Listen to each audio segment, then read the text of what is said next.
plastic bag, drifting through the wind, wanting to start again. Do you ever feel this? Today we'll be talking about fixative. I apologize for my voice because I am sick.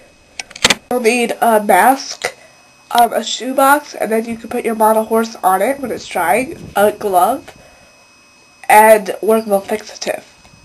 So you're going to put on your glove. They're the ones without the latex. Shake up your fixative. If you're doing it new for shaking it up, you should do it for 2 minutes. But if it's already been opened, you should do it for 15 seconds. Just keep it shaking. Hold it, and then spray in strokes back and forth. Or you just do it one way when you spray it. See how I'm doing it in strokes? Yeah.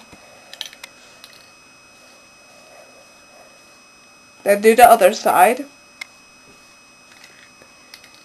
And then do the bottom of the horse and possibly the top of the horse if you didn't get that. Alright, and just leave it on the top of the shoebox to dry.